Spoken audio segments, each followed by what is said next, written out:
अब हम आपको एक ऐसी महिला की रहस्यमयी मौत की खबर दिखाएंगे जिसने 4 वर्ष पहले भारत के प्रधानमंत्री नरेंद्र मोदी को अपना भाई माना था और रक्षाबंधन के दिन उनसे रक्षा का वचन लिया था। और इस महिला का नाम है करीमा बलोच, जिन्होंने वर्ष 2016 में प्रधानमंत्री नरेंद्र मोदी को रक्षाबंधन के दिन एक वीडियो संदेश भेजा था। और आगे हम बढ़ें उससे पहले आप वो वीडियो संदेश सुनिए और फिर हम आपको करीमा बलोच के साथ क्या हुआ उसके बारे में बताएंगे। हाय श्री मोदी जी, रक्षाबंधन के दिन पे बलूचिस्तान की एक बहन आपको भाई मानकर आपसे कुछ कहना चाहती है। मेरा नाम करीमा बलूच है और मैं बलूच स्टूडेंट ऑर्गेनाइजेशन की चेयरपर्सन हूँ।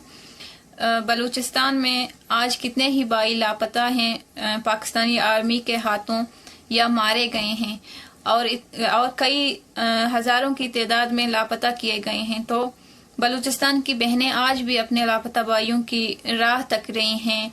उनमें से शायद वो सारे कभी भी लौट कर ना आए और उन बहनों का इंतज़ार कभी ख़त्म ही ना हो। लेकिन इस दिन के हवाले से हम आपसे ये उम्मीद लेकर आपके पास आपको ये कहना चाहते हैं कि आपको बलूचिस्तान की बहनें एक भाई की हैसियत से मानते हैं और आपसे ये उम्मीद रखते हैं कि आप बलूच जेनोसाइड, बलूचिस्तान में क्राइम्स और ह्यूमन राइट्स वायलेशन के खिलाफ इंटरनेशनल फोरम्स पर बलूचों की आवाज़ बनेंगे और तमाम उन बहनों की आवाज़ बनेंगे जिनके भाई लापता हैं। हम अपनी जंग खुद लड़ेंगे। हमें आपसे सिर्फ आप हमारी आवाज़ बन जाएं, उस जंग की आवाज़ बन जाएं और दुनिया के किसी भी कोने में उस आवाज़ को पहुंचाएं। हमें आपसे इतना चाहिए।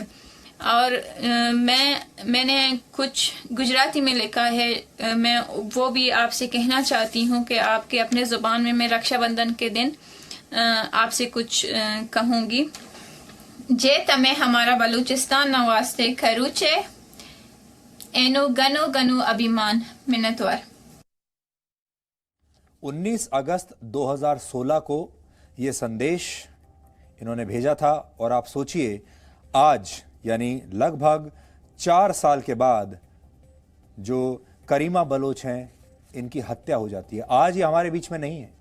जो संदेश जिस दिन उन्होंने भेजा था 19 अगस्त को, इससे ठीक 4 दिन पहले यानी 15 अगस्त 2016 को जो भारत का स्वतंत्रता दिवस होता है, तब प्रधानमंत्री नरेंद्र मोदी ने लाल किले से बलूचिस्तान के लोगों का शुक्रिया अदा किया था। करीमा पाकिस्तान के प्रांत बलूचिस्तान की ही रहने वाली थी और पाकिस्तान से अपनी मातृभूमि को स्वतंत्र कराने की लड़ाई लड़ रही थी। 4 वर्ष पहले वो शरणार्थी बनकर अपने पति हम्मल हैदर के साथ कनाडा के टोरंटो शहर आ गई थी और रविवार दोपहर को करीमा बलोच अचानक से लापता हो गई। उनके पति ने पुलिस में रिपोर्ट लिखवाई, लेकिन कल यानी सोमवार को करीमा का शव टोरंटो में एक झील के किनारे मिला। प्रधानमंत्री नरेंद्र मोदी रक्षा का वचन मांगने वाली करीमा बलोच अब इस दुनिया में नहीं है और यह बड़ी दुखद बात है। प्रधानमंत्री मोदी को रक्षाबंधन का संदेश भेजने के बाद से करीमा बलोच पाकिस्तान की सेना और आईएसआई के निशाने पर लगातार थी। ऐसे में अब ये सवाल उठ रहे हैं कि क्या करीमा बलोच को प्रधानमंत्री मोदी से रक्षा का वचन मांगने की सजा मिली है? क्या बलूचिस्तान की आजादी मांगने की सजा मिली है? पाकिस्तान की सेना बलूचिस्तान के लोगों पर कई दशकों से अत्याचार कर रही है। करीमा बलोच पाकिस्तान की सरकार और सेना के खिलाफ आवाज उठाती थी। पाकिस्तान की सेना की जाति को दुनिया के सामने सबूतों के साथ रखती थी। बलूचिस्तान की आजादी के आंदोलन से जुड़े लोग करीमा बलोच की मौत के लिए पाकिस्तान की खुफिया एजेंसी आईएसआई को ही जिम्मेदार मान रहे हैं।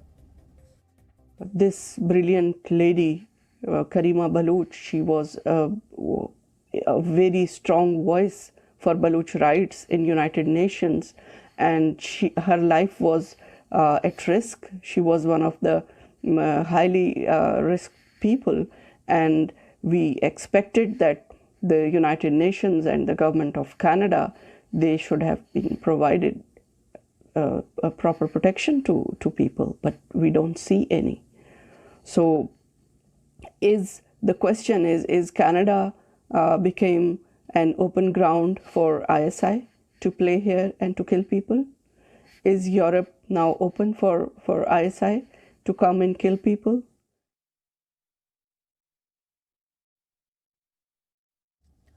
इससे पहले भी बलोच नेशनल मूवमेंट के कार्यकर्ताओं की विदेश में संदिग्ध मौतें होती रही हैं, हत्याएं होती रही हैं।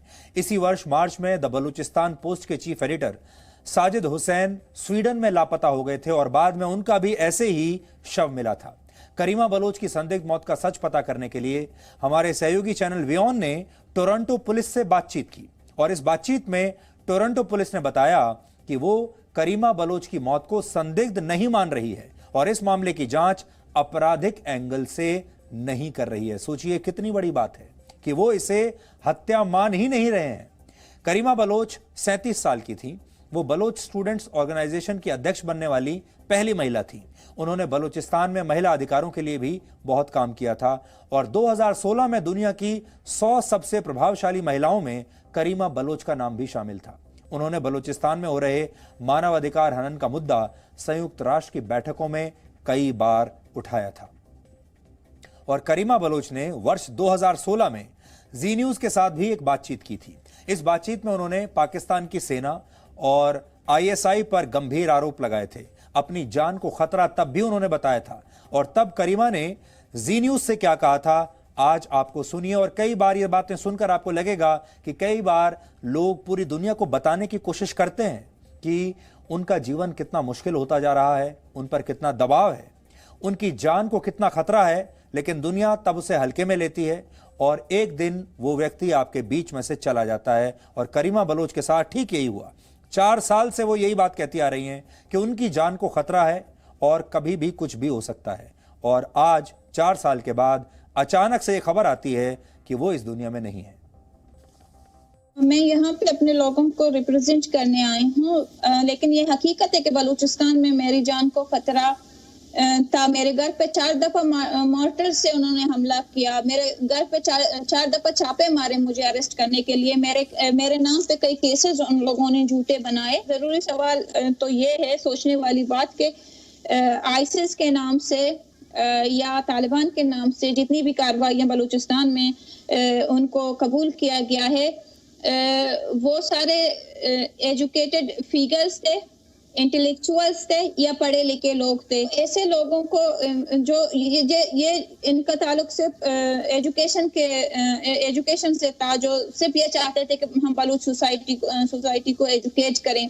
तो ऐसी कार्रवाइयां जो है उन लोगों ने कबूल किए, जो ऐसे लोगों को जो सोसाइटी के क्रीम होते हैं, जो इंटेलेक्चुअल्स होते हैं। तो हमें तो ये बात तो क्लियर है कि बलूच पढ़े लिखे और इंटेलेक्चुअल्स लोगों से या एजुकेटेड लोगों से पाकिस्तान को ही खतरा हो सकता है। बलूचिस्तान में आज़ादी की लड़ाई का इतिहास बहुत पुराना है और वर्ष 1947 में पाकिस्तान ने बलूचिस्तान पर कब्जा कर लिया था जब भारत के 2 हिस्से हुए थे। तब से लेकर आज तक बलूचिस्तान की आज़ादी के लिए आंदोलन चल रहे हैं और इन आंदोलनों को दबाने के लिए पाकिस्तानी सेना वर्षों से क्रूरता की सारी हदें पार करती आई है।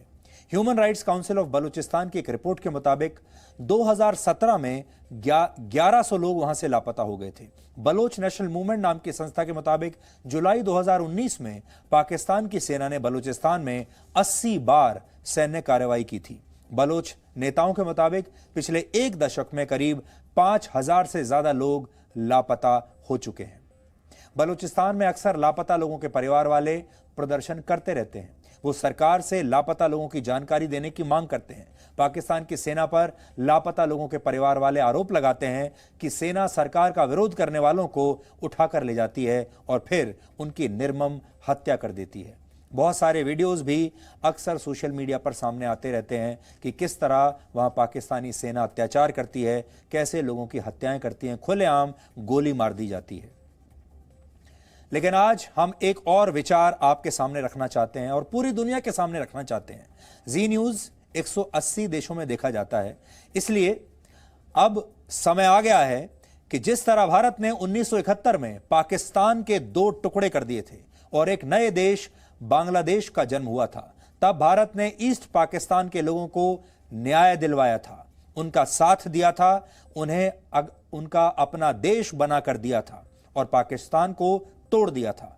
अब समय आ गया है कि वही ऑपरेशन दोबारा किया जाए। उसी तरह अब भारत को बलूचिस्तान और पाकिस्तान के कब्जे वाले कश्मीर के लोगों को पाकिस्तान से आज़ाद कराने की कार्रवाई करनी चाहिए, क्योंकि पाकिस्तान कश्मीर की तो आज़ादी की बात करता है पर अपने घर में आज़ाद बलूचिस्तान की मांग को कुचलता है, हजारों लोगों को मार डालता है। ऐसा ही उसने 1970 से पहले पूर्वी पाकिस्तान में किया था, पर वहां बगावत हुई और भारत की मदद के बाद बांग्लादेश बना।